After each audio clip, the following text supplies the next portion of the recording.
Hello, everybody, and welcome back to the Down the Tee Tennis Podcast. It's been a few weeks since we spoke to you. We last caught up with you prior to the Olympics tournaments. We previewed those. We didn't review those, and since we last spoke to you, there's been quite a few tournaments, and we thought we'd better cover them before recording our US Open preview later this week to bring everyone up to date on our thoughts of the action. So, to start with, just a bit of a run through. It was great to see Cam Norrie. He's been having a fantastic year for the most part so far, but hadn't quite got that title. He finally got his hands on a 250 title at Los Cabos in Mexico, one of the hard courts tournaments in the run up to the US Open. And he went to the hard courts earlier while other people were still playing on clay, and started that preparation and managed to win a title. So great to see that. Also getting his first title was young Carlos Alcaraz in Croatia.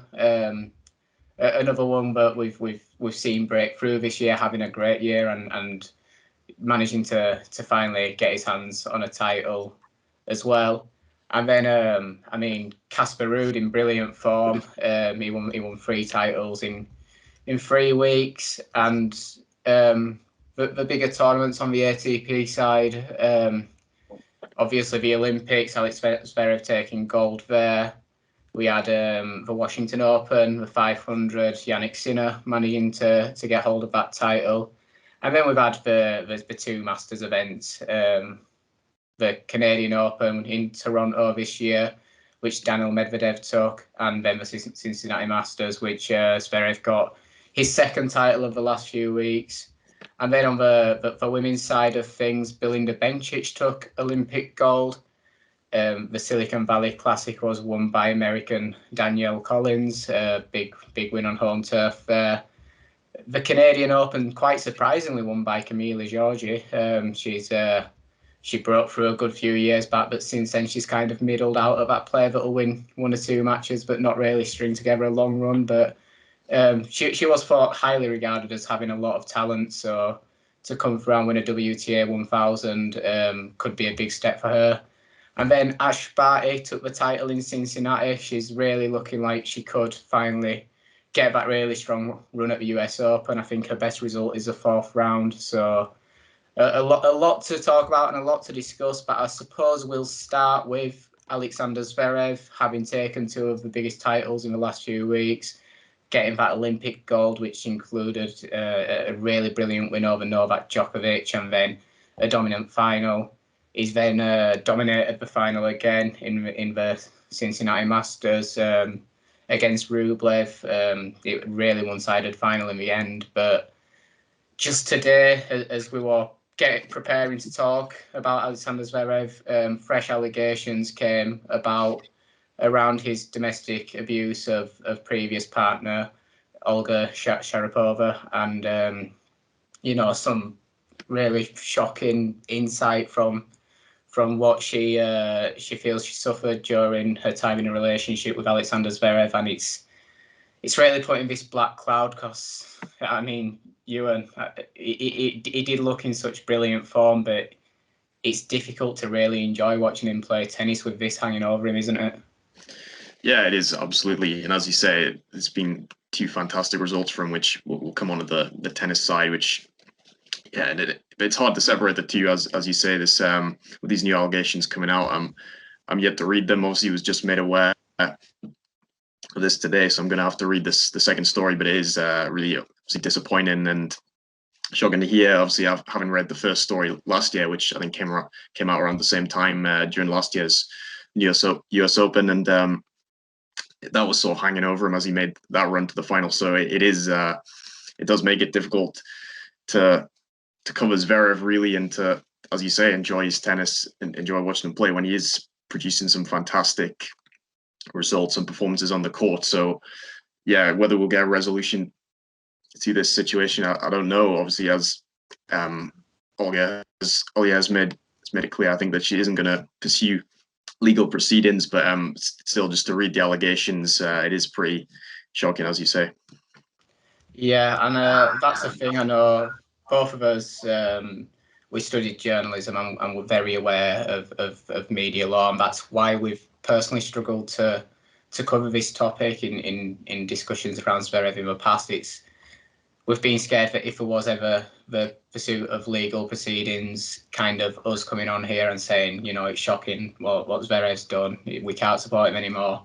That counts as prejudice. Like if a juror saw that could affect their bias in a trial. But she has said she's not pursuing legal action. She just wants to get her side of the story out there and seeing kind of some of the allegations she's making, the fact that apparently she felt so low that she purposely tried to inject insulin when she's not diabetic to bring her blood sugar down to dangerous levels. I mean, that's horrible to hear. And I think Catherine Whitaker summed it up best around the time of, I think it was the Madrid Masters. It is actually mentioned in today's Slate article with Ben Rovenberg. She said that his tennis was brilliant, but on a personal level, does she enjoy watching it? And she's like, well, no, I don't, because it's an extremely uncomfortable thing to watch this guy and to think he's playing brilliant tennis, but to know that there's allegedly this dark person behind that tennis, and to really enjoy watching someone who's made someone feel as bad as he apparently made Ollie feel. We kind of watch tennis for a distraction, don't we? It's something we enjoy doing. We watch it because it's fun and it entertains us and it takes his mind off kind of the darkness that life can be sometimes. And that's it. You sit there and you should be enjoying the sport played at the highest level, the sport you enjoy played at the highest level, but it's just impossible to enjoy for me. Don't know if you echo that, Ewan. Yeah, I do echo that, and I think the only thing I would add is that, yeah, I think I've seen people saying that, you know, it's hard to say much more if legal proceedings aren't going to be pursued, and I understand that, but I mean, that is Ollie's decision, how she's going to approach it, and it's absolutely her right to put the story out there, and I think it's good for so many people that is being heard. It's hard not to. You've got to respect what she's done, and I think really take it at face value, not disregard what she's saying, and at least keep that in mind and not dismiss that. And I think it's impossible to not think of that really regarding Zverev. So that's all I can really say. But whether more will be revealed, we'll just have to wait and see. Yeah, and the really awkward thing is we just can't not talk about Zverev, isn't it? As much as we'd just like to sweep that to one side, but we're going to preview the US Open later this week, and you'd have to say on the tennis he's playing, he's very much at the forefront of his minds as one of the favourites for the tournament, probably, isn't he? He is definitely. I mean, winning the last two tournaments, now being on a winning streak. Obviously, he didn't play in Canada, but winning the Olympic gold, and in Cincinnati, the last two tournaments he's played and producing a really impressive level, probably the best level we've seen from him on hard courts, maybe in his career, and for a sustained period as well. So he's absolutely, for me, one of the favourites. I would probably have him third favourite right now, behind Djokovic and just behind Medvedev. Yeah, and I mean, as we look now to talk more about tennis and the run of results across more tournaments in recent weeks, the kind of the tournaments in the run up to the US Open that have very much affected probably what the players we're going to bring up in this preview, who we highlight as favourites. Just for yourself, who stood out for you in the last few weeks of action? Yeah, well, as we mentioned, obviously Zverev has definitely stood out, but also Daniil Medvedev.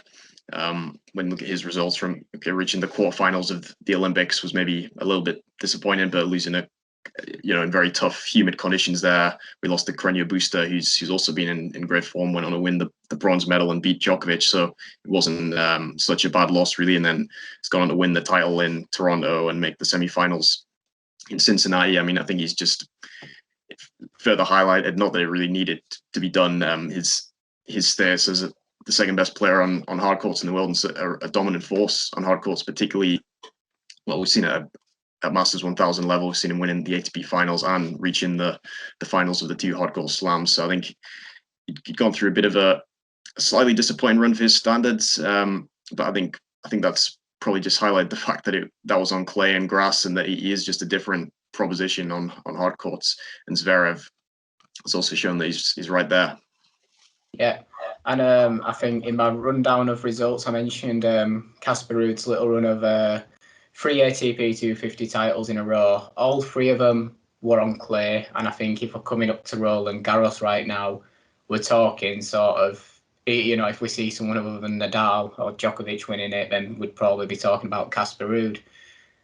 But in the last 2 tournaments, the Canadian Open, the Cincinnati Masters, 2 Masters 1000 titles, he's also managed to back that up with runs to the quarterfinals on hard courts. Just where do you rank Casper Ruud right now? Is he a factor on hard courts?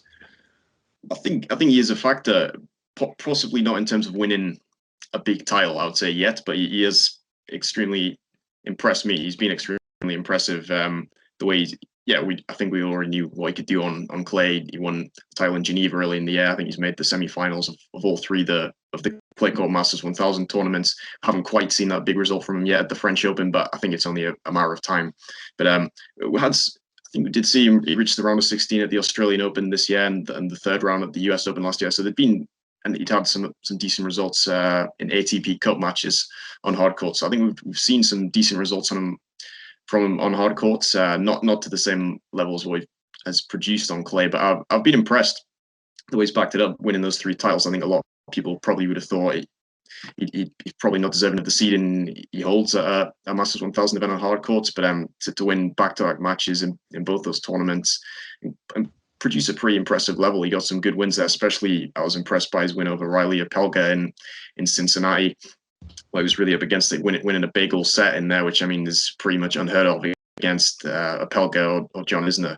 Showed that I think his game is improving on hard courts. He's still only 22, and he pulled that one out the bag, 7-6 in the 3rd set against Opelka, who's been in outstanding form, obviously reaching the final in Toronto the week before.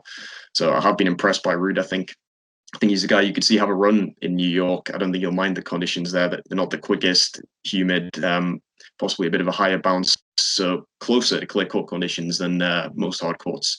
I think he could potentially reach a 4th round or quarterfinals.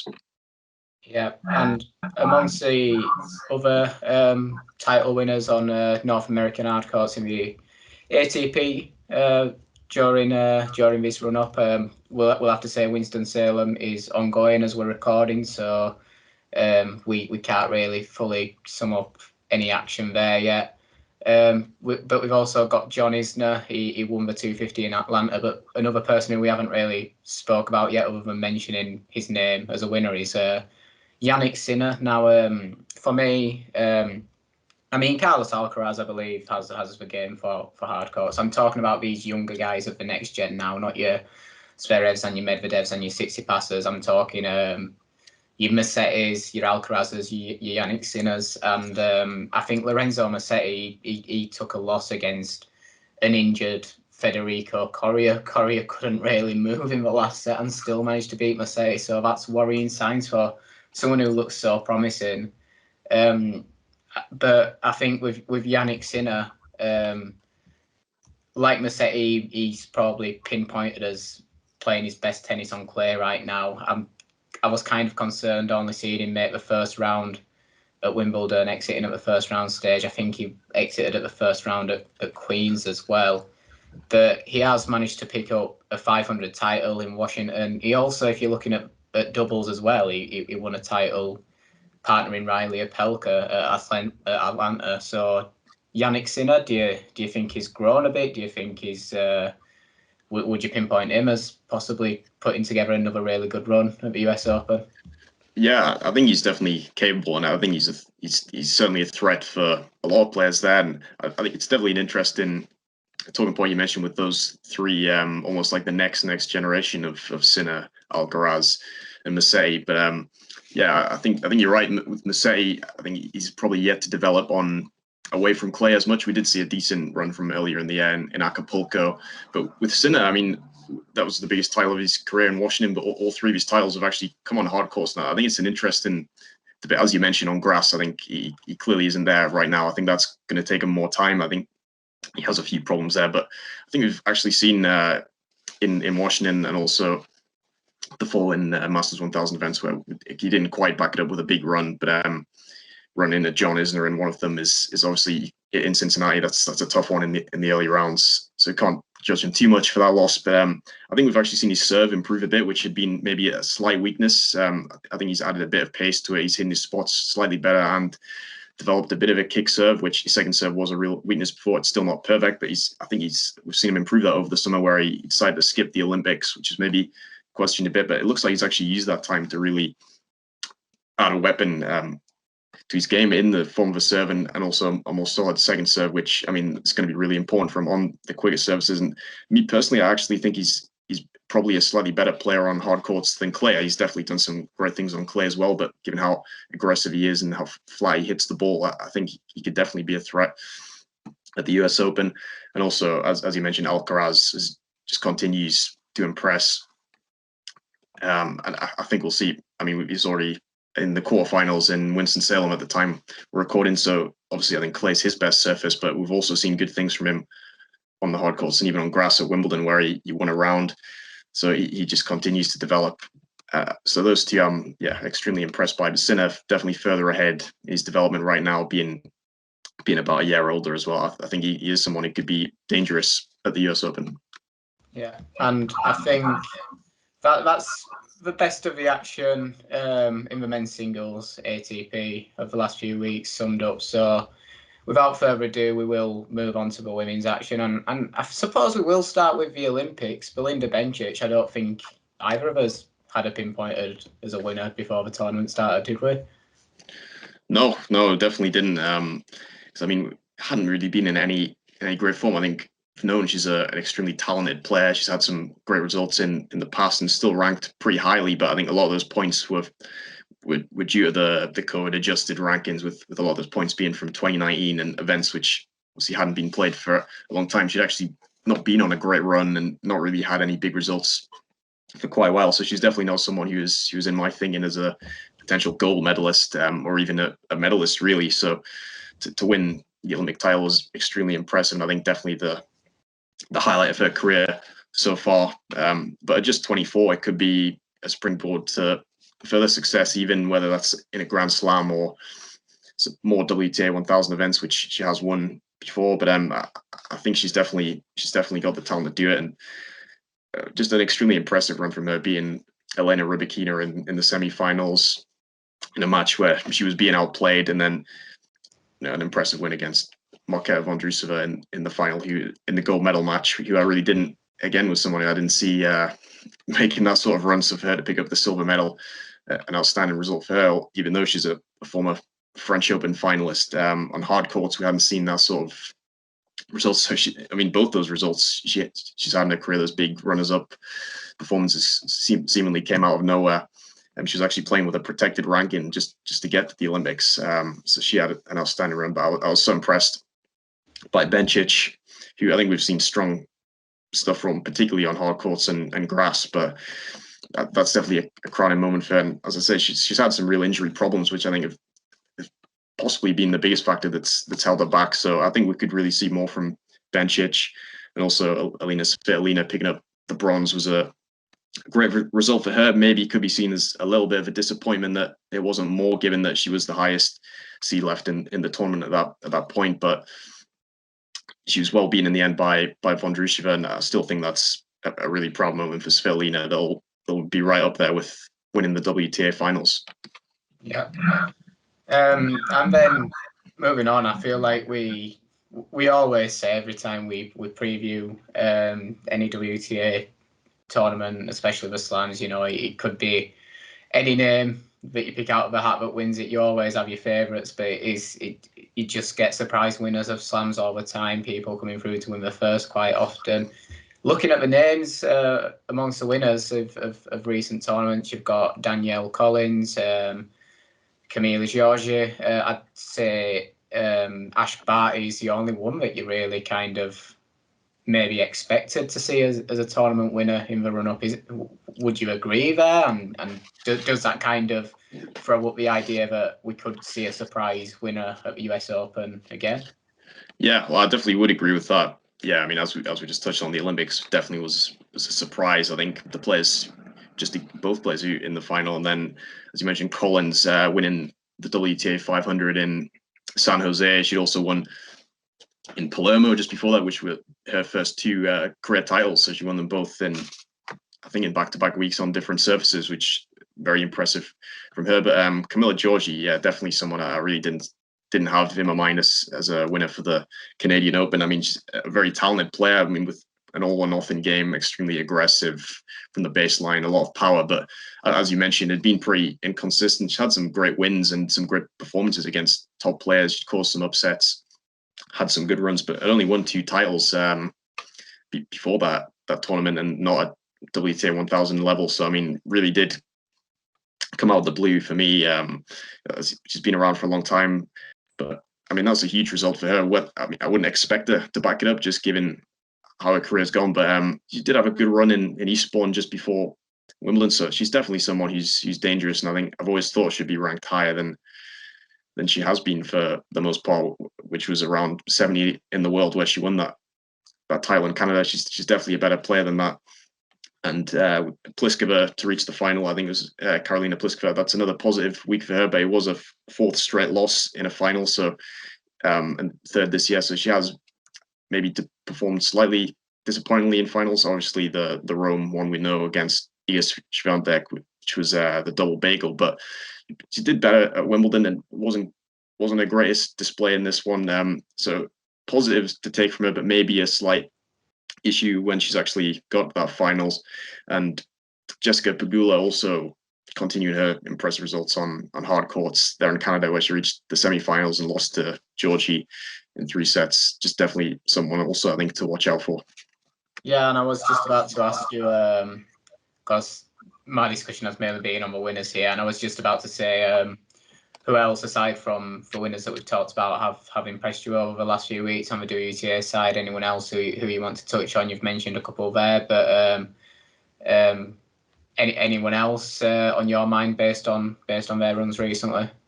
Yeah, I think probably a couple of other players to mention. One would be Sara Sorribes Tormo, who made the quarterfinals in Canada. I think she's just a player who's progressed steadily. We've just seen some impressive results, and if not results, performances for her where maybe she's lost to a top player like against Angelique Kerber at Wimbledon in the early rounds, but she hasn't had any bad losses from what I saw at the Olympics. Obviously, she upset Ash Barty, and she's now up to a career high ranking of 43. So she's someone I'm very impressed by on all surfaces, and still pretty young. I think at 25, I think we're going to see a lot more from her. I mean, she's probably one of the most improved players in the last couple of years. And also Jill Teichmann reaching the final of Cincinnati as a wild card, the 24-year-old Swiss player. I mean, that was another big surprise. I mean, upset Naomi Osaka in the 3rd round. Osaka, who's playing in her first tournament since the Olympics, and also backed up with wins over Bencic and Pliskova before she lost to Barty in the final. But I mean, that's definitely not one I saw come in. But she's a player who'd won 2 titles before Teichmann, but not since 2019. So I think she's still a player who has got a lot of room to improve. Still pretty young, and I mean, it was a fantastic run for her. But as you mentioned, with Ash Barty, she did have that disappointing loss at the Olympics. But I mean, in her first tournament back, she comes back and wins a title without dropping a set. Just sort of, I think, underlining a dominance at the moment, and she's just making it clear that she is a pretty clear world number 1, head and shoulders above the competition at the moment, and for me, the clear favorite at the US Open. And there's just a couple of players I didn't touch on the men's side. I think Jensen Brooksby, who had a great win in a great run, in Washington, where he eventually lost to Sinner in the semifinals, but he's a very impressive player. I think we saw Andy Murray talking about him as someone he really likes his game. He's been compared by others to Murray, so I think he's only 20 years old. I think we mentioned him on a previous podcast, but he's reached the final in Newport. Has won, I think, 3 challenger events. He's having a really impressive year, and he'd had a lot of time out through injury as well. So I think that's why we're seeing him now. Really, it could be one of the best young American prospects, along with Seb Korda, definitely. Yeah. And I'd just like to add on the WTA side, I thought, we've brought up Cam Norrie in his discussion of the men's, so we've got to cover a British player for the women as well. Emma Raducanu, obviously, after that great run at Wimbledon, she has a lot of eyes on her right now, which I don't want to cover too much in depth because, I think manage expectations a bit. She did manage to get to the final of a WTA 125, I think it was, which isn't technically main tour. With the WTA, you don't have this clear distinction that you have in the ATP, where we call them ATP challengers and ATP main tour events. For main tour events and the challenger events above the ITF are both just called WTA 125, WTA 250 for your lowest main tour event. So it wasn't a main tour final for Raducanu, but it was a final, probably a biggest points final so far. She'd mainly played ITF tournaments prior to that. So good to see she took a win in her first qualifying round at the US Open, and I really hope that she manages to make it into the main draw. 2 more rounds of qualifying to go. So I think that's the end of the summary of recent weeks. So we'll move on now to a discussion around Dominic Thiem, Roger Federer, Rafa Nadal, and on the women's side, the two Williams sisters as well. We've had a lot of injury pullouts at this US Open, and not so much with Dominic Thiem, but definitely with Federer, Nadal, Williams. It is generating that discussion of an end of an era around it. We've got to say, none of these players have retired yet. None of these players have even hinted towards the fact they're retiring. But every time you see these players pull out of tournaments, you do see the discussion alongside it of, an era is ending. The era of Roger Federer, Rafa Nadal, Novak Djokovic, and we will throw in Andy Murray, for me, is easily the greatest era of men's professional tennis. And it is difficult to think of that era coming to an end. So Ewan, for yourself, is this a sign of the end of days that we've got maybe another year or two of these guys all competing against each other, or do you still see, I don't know, Nadal winning the French Open in 2062? Yeah, well, I'd agree. It's definitely not a great sign to have so many of these great champions who we've enjoyed over the last 15 to 20 years be missing from one when it happens at one big event. One of the huge events everyone looks forward to, the US Open. It does really bring it into perspective that there may not be, well, at least a couple of these great players may not be going on for too much longer. And I would absolutely agree with you that it's been the greatest men's era of all time. Maybe a bit biased because it's the one I've experienced, and the same for you. But I definitely think in terms of the level of tennis and having the four players you mentioned, not mention some of the other great players we've had in this era. Certainly on the men's side, it's been the greatest era ever, and also the Williams sisters era with two of the absolute all-time greats.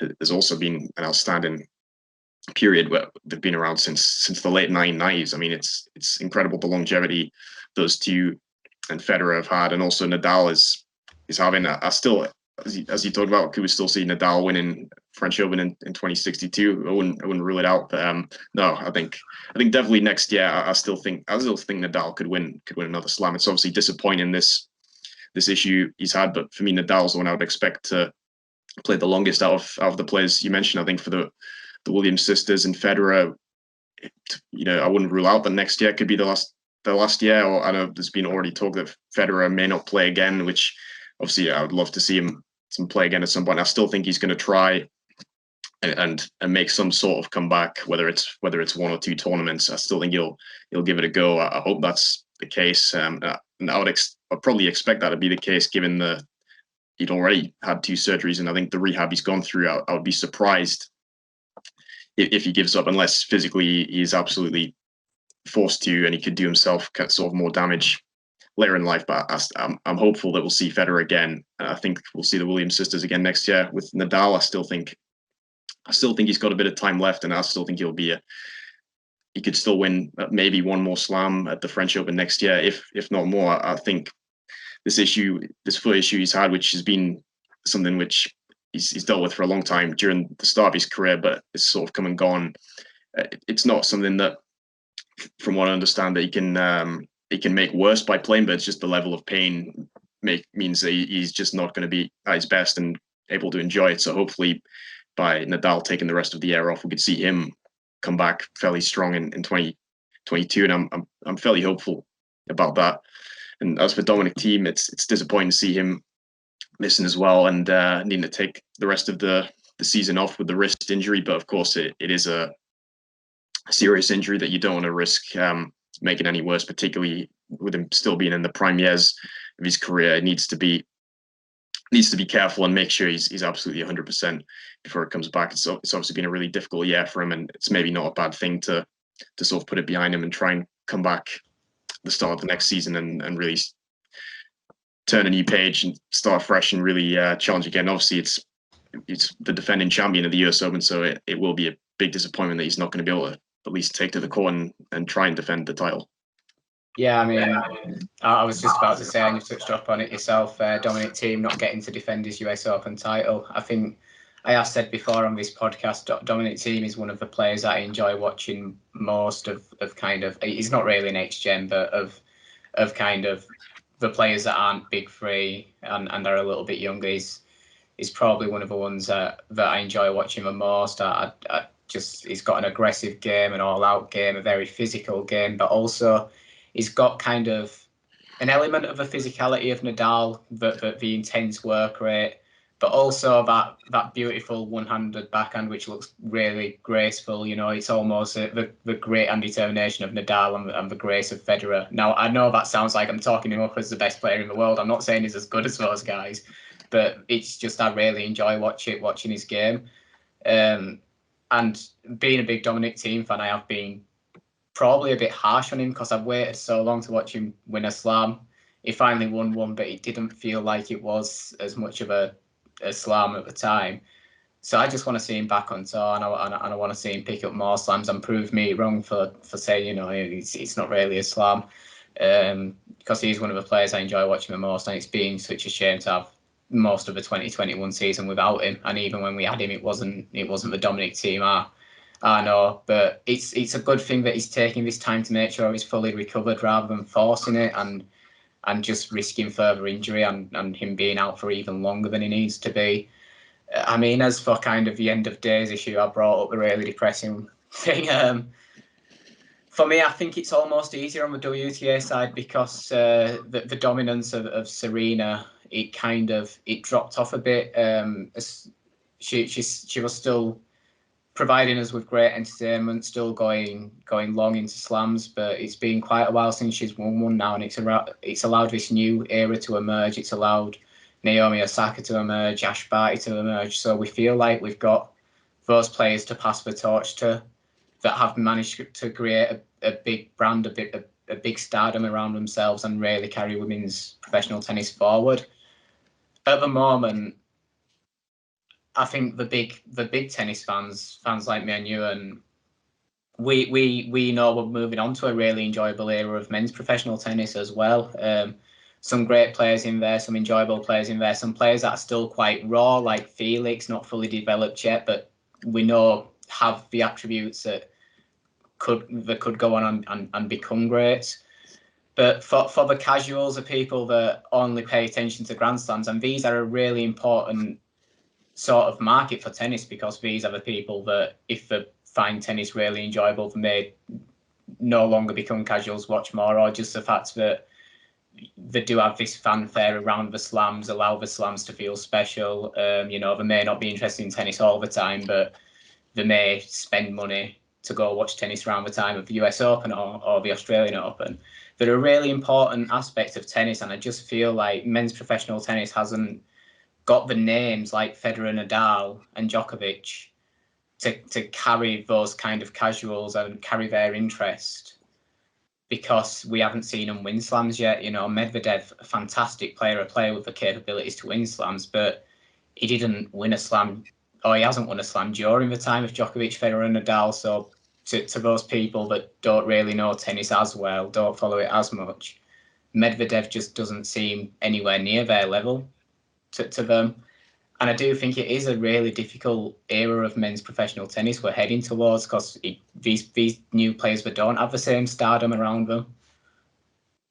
Yeah, I'd absolutely agree with that. And I think even just at the recent tournaments we've seen, there's been a bit of that from my side. I mean, like you mentioned, I love watching these young guys. I think we're gonna have a fantastic era with rivalries between the likes of Medvedev, Zverev, Tsitsipas, and the younger guys, the two Canadians, Shapovalov, Alger-Aliassime, and then the likes of Sinner, Alcaraz, Marseille. You mentioned there's so many extremely talented young players, but we haven't quite seen them win big yet at a slam team. Obviously, he's a bit older, is the only one who's done it, and as you said, didn't go through those greats to achieve that. We've seen some of them reach finals in the form of Medvedev, Zverev, and Tsitsipas, but not go over the line. So I think they're still developing that rivalry. They're still developing that their own achievements. Yeah, they've been impressive so far, but they haven't quite reached the level where it's moved on to a new era. Djokovic is still very much, well, I'd say hanging on, not more than hanging on. He's still been dominant at the slams. Nadal's still right there. I think barring injuries, is still arguably the second contender at most tournaments. Certainly on clay is for me still the leading contender. So I mean, that transition is still ongoing. It's going to be difficult to leave behind those guys, because there's probably never going to be another era like that. And even, like I said, even at these recent tournaments we've seen at the Olympics, where Djokovic was the only one there, me personally felt it was a slightly disappointing tournament on the men's side. I still enjoyed moments and still enjoyed some matches, definitely.